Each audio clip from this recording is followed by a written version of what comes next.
प्रमुख महोदय, सर्वप्रथम म यहाँलाई हृदयको अन्तस्करणबाट धन्यवाद ज्ञापन गर्न चाहन्छु।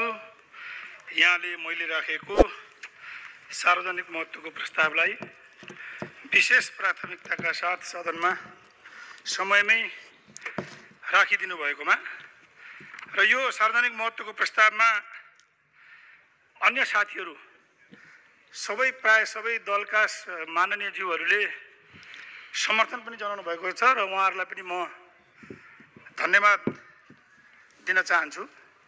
र मलाई सर्वप्रथम मेरो यो प्रस्ताव भित्र छिर्नुभन्दा अगाडि नेपालको विद्यमान संविधानको एउटा धारा नेपालको सरकारलाई स्मरण गराउन चाहन्छु।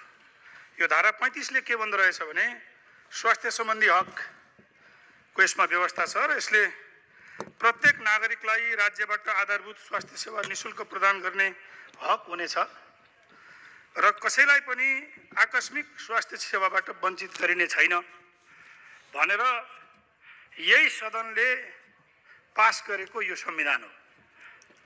र म एउटा सटिक प्रश्न सोध्न चाहन्छु सरकारलाई, अब के संविधान नमान्ने हो त? आफूले बनाएको संविधान नमान्ने भनौँ, होइन भने दूरदराजमा नागरिकहरू अहिले उपचारबाट वञ्चित भएर मर्नुपर्ने अवस्थाको विद्यमानता छ। सरकार यतिसम्म लाचार छ कि स्वास्थ्य बिमा बापत सरकारले 3500 देखि 5000 रुपियाँसम्म नागरिकसँग उठाउँछ। अनि हात उठाएर सरकारका मान्छेहरू के भन्नुहुन्छ भने अब हामी यो पैसा तिर्न सक्दैनौँ, नागरिकलाई बिमितलाई बिमा बापतको पैसा दिन सक्दैनौँ। यो साँच्चीकै यो सरकार बोलेको हो या कसैको यो एउटा व्यक्तिगत भनाइ हो? यो पनि हामीलाई जान्ने जिज्ञासा छ भन्ने मलाई लाग्छ। र एउटा भ्रम के दिन खोजिँदैछ भनेदेखि यो स्वास्थ्य बिमा कार्यक्रम भनेको चाहिँ सरकारले पैसा दिएको अथवा सरकारले राहत दिएको अथवा तपाईँले घरबाट ल्याएर प्राइभेट लिमिटेड एउटा संस्थाबाट कमाएर अनि तपाईँले चाहिँ जनतालाई दान दिनुभएको जस्तो गरेर यो विषयलाई प्रस्तुत गरिँदैछ।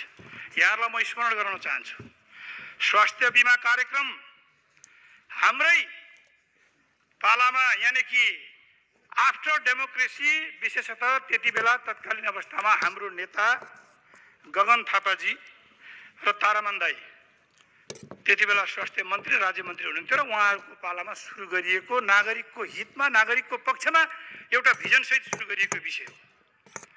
तर एउटा कुरा ध्यान दिनुहोस् त, 71-72 देखि अहिलेसम्म आइपुग्दाखेरि आलुको भाउ टमाटरको भाउ त डबल भइसक्यो। अनि तपाईँले राखेको स्वास्थ्य बिमाको पैसा अर्थात् बिमितसँग लिएको पैसा बापत गरिने बिमा बापत दिने पैसा त्यही रहन्छ। अनि सरकार निर्लज्जतापूर्वक भन्छ त्यो पनि दिन सक्दैन। अनि नागरिकले सहेर बसिदिनु पर्ने। अनि हामी भन्छौँ हामी लोकतन्त्रवादी हौँ, अनि लोकतन्त्रमा सबै कुरा आम माफी छ। राज्यले जे पनि गर्न पाउँछ, जे पनि गर्न पाइन्छ भने भन्नुहोस्। अब जे पनि गर्न पाउँछौँ हामीले भन्नु पर्यो, होइन भने जनताप्रति उत्तरदायी हुने कि नहुने? छातीमा हात राखेर सोचौँ, एउटा काखको बालक त्यहाँ हुम्लाबाट बिरामी भएर काठमाडौँ आइपुग्नको निम्ति आमा र बच्चा आइपुग्नु पर्यो भने विश्वास गर्नुहुन्न भने डाटा लिनु होला, 2,40,000 रुपियाँ पैसा खर्च हुन्छ आउन र जानको निम्ति मात्रै। अब भन्नुहोस् तपाईँको 1 लाख रुपियाँ बराबरको स्वास्थ्य बिमा प्राप्त गर्नको निम्ति फेरि काठमाडौँ आए पछाडि सिफारिस करको झन्झट छ, त्यो नागरिक कहाँ जाओस्? अनि तपाईँ भन्नुहुन्छ किडनी ट्रान्सप्लान्ट गर्नको निम्ति हामीले 5 लाख रुपियाँ दिएका छौँ, कहाँ दिनुभएको छ? हामी हेर्न चाहन्छौँ, हामी सुन्न चाहन्छौँ। यही हुम्लाको सांसद हुनुहुन्छ, सायद आज आउनुभयो कि आउनु भएन, उहाँ समर्थक पनि हुनुहुन्छ, उहाँले एउटा किडनी ट्रान्सप्लान्टको बिरामी बोकेर आउनुभएको छ। त्यो एउटा प्रतिनिधिमूलक पात्र मात्र हो।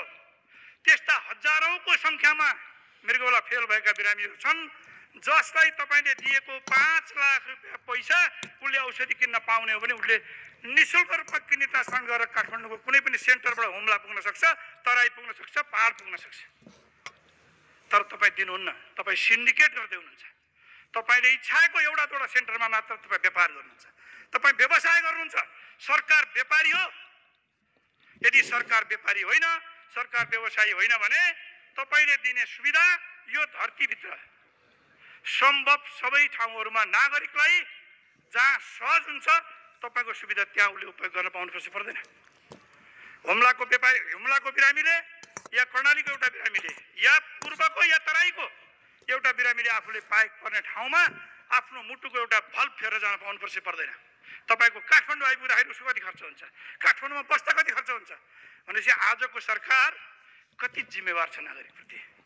यो हिजो पनि यस्तै थियो। फेरि म यो भन्दिनँ कि अहिलेको सरकार मात्रै गैर जिम्मेवार छ। यो विशेषतः 8-10 वर्षदेखिको कुनै पनि सरकार नागरिकप्रति जिम्मेवार भएको जवाफदेही भएको हामीले पाएनौँ। फेरि यसो भनिरहँदाखेरि सबै खराब भयो होइन, धेरै राम्रा काम पनि भयो होला।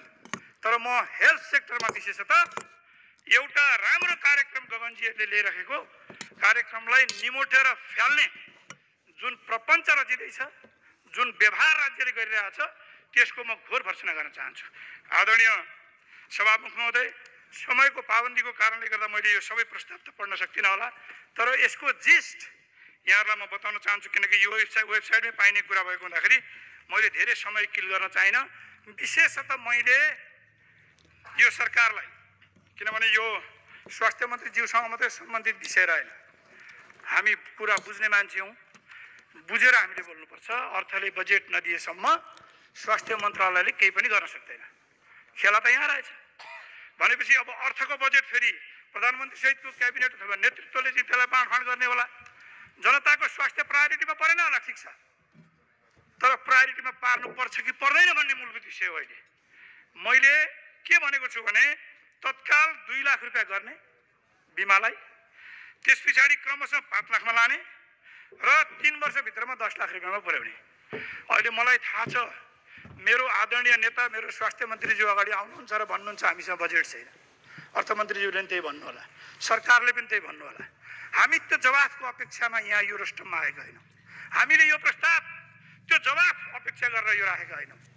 तपाईलाई म आग्रह गर्न चाहन्छु, बजेट यही मुलुकभित्र तपाईले नै बनाएको एउटा संस्था सामाजिक सुरक्षा भन्ने एउटा संस्था छ जुन संस्थाले रियल टाइम पेमेन्ट गर्छ। यही मुलुकभित्र एउटा संस्था रियल टाइम पेमेन्ट गर्न सम्भव भएर गरिरहेछ। यानि कि एउटा नागरिक बिरामी भएर अस्पतालमा पुग्यो भने त्यो नागरिकले जति बेला आफ्नो कार्ड अथवा आफूसँग भएको प्रमाण अस्पतालको एउटा ड्यासमा जब उसले प्रस्तुत गर्छ त्यति बेला उसले खर्च गरेको पैसा रियल टाइम पेमेन्टमा यही राज्यको एउटा सिस्टमले पे गरिरहेको छ र नागरिकहरूले उपचार गरेर घर गइरहेछन्।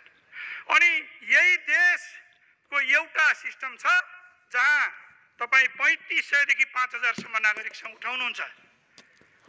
हेर्नुहोस् त, याद गर्नुहोस्, तपाईँका निम्ति ठुलो कुरा होइन होला, हाम्रो निम्ति ठुलो कुरा भएन होला, तर एउटा मकै पोल्ने बाटामा बसेर मकै बेचेर गुजारा चलाएको, किटी चालेर कर्णालीका डिलमा बालुवा बेचेर गुजारा चलाएको एउटा सामान्य नागरिक, एउटा सामान्य गरिब जसले बिहानभरि दिनभरि तातो घाममा मोचीको रूपमा काम गरेर जुत्ता पालिस गराएर आफ्ना छोराछोरीलाई स्कुल पढाएको एउटा नागरिकका निम्ति 3500 देखि 5000 भनेको ठुलो रकम। सरकारलाई हेकारोस्, सानो रकम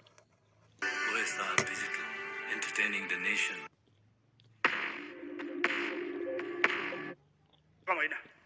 उसले बिचरा त्यति मेहनत गरेर यति पैसा बुझाइराखेको हुन्छ अनि उसले उपचार गर्न जाँदाखेरि उपचारबाट ऊ वञ्चित हुन्छ। तपाईँ भन्नुहुन्छ जनताको ढिकुटी, जनताको पैसा ल्याएर तपाईँको ढिकुटीमा राखेको पैसा निर्लज्जतापूर्वक भन्नुहुन्छ म तिर्न सक्दिनँ। पाइन्छ? यही हो राज्य, यही हो राज्य, यसरी नै सञ्चालन गर्ने हो। जनताको पैसा यहाँ ल्याएर आफ्नो ढिकुटीमा राखेर भन्नु पर्यो कि हामी लुटेर आउँ भन्नु पर्यो, होइन भने राज्य सञ्चालक भएर बसिसके पछाडि तपाईँ नागरिकको प्यारेन्ट्स हो, तपाईँ नागरिकको गार्जियन हो, तपाईँ नागरिकको अभिभावक हो। तपाईँ भोको बसेर भए पनि आफ्नो गार्जियनले के गर्छ? मेरी आमाले मलाई के गर्नुहुन्थ्यो सानामा? आफू भोको बसेर भए पनि मलाई खुवाउनुहुन्थ्यो, मेरो पिताजी आफू भोको बसेर भए पनि मलाई खुवाउनुहुन्थ्यो। त्यसरी नै प्रत्येक दूरदराजमा भएका नागरिकहरूको, प्रत्येक गरिब विपन्न निमुखा नागरिकहरूको तपाईँ गार्जियन हो। तपाईँहरूले गार्जियनसिपको भूमिका निर्वाह गर्नुभयो अनि लोकतन्त्रको उपहास भयो कि भएन? व्यवस्थाको उपहास भयो कि भएन? यो लोकतन्त्रमा, यो संविधानमा लेखिएको व्यवस्था तपाईँ लागू नगर्ने हो भने नेपाली जनताले सधैँ लोकतन्त्र भनेर पछि तिर्नुपर्ने हो कि विकल्प खोज्छन्? म लोकतन्त्रवादी हुँ, यसमा कुनै कन्फ्युजन छैन। म मान्य पिपी कोइरालाको अनुयायी हुँ, ख्याल गरेर बोल्नु यसमा होला। कुनै अनुयायी छैन, यसमा कुनै विमति छैन। म लोकतन्त्रको पक्षमा अनवरत उपलब्ध गर्छु, तर लोकतन्त्र भनिरहँदाखेरि जनता मार्ने तन्त्रको रूपमा विकास गर्नु हुँदैन हामीले सिस्टमलाई। र नागरिकको पक्षमा राज्य सदा सर्वदा रहनुपर्छ भन्ने मेरो आग्रह हो। आदरणीय सभामुख महोदय, अन्तिममा एउटा हितोपदेशको एउटा श्लोक सुनाएर म जान चाहन्छु। सानो यसको अर्थ पनि भन्छु र बुझ्नेलाई फुलको माला भन्ने चलन छ नि, त्यसरी नै बुझिदिनु होला भन्दै आहार निद्रा भयमैथुनं च सामान्यमेवत् पशुभिर नारायणम धर्मो इत्येष अधिको विशेषो धर्मेण हिना पशुभि समान। यानी कि यसको अर्थ के हुन्छ भने आहार, निन्द्रा, भय, मैथुन यी चार चिजहरू जनावर र मान्छेको बिचमा समान छ, केही भिन्नता छैन। मान्छेले पनि खान्छ, जनावरले पनि खान्छ, मान्छेले पनि सुत्छ, जनावर पनि सुत्छ। शत्रुको आक्रमणमा भयभीत मान्छे पनि हुन्छ र जनावर पनि हुन्छ, र सेक्सुअल इन्ट्रेस्ट जनावरमा पनि हुन्छ र मान्छेमा पनि हुन्छ। भिन्नता के हो? भिन्नता के हो भने चेतना, ब्रह्म, यो मान्छे र जनावरको बिचको भिन्नता हो। हामीसँग चेतना हुन्छ, हामीसँग विवेक हुन्छ। त्यसकारणले यो सरकारले जनताको पक्षमा विवेक नगुमाइकन दूरदराजमा भएको प्रत्येक नागरिकलाई स्वास्थ्य बिमा कार्यक्रम अन्तर्गत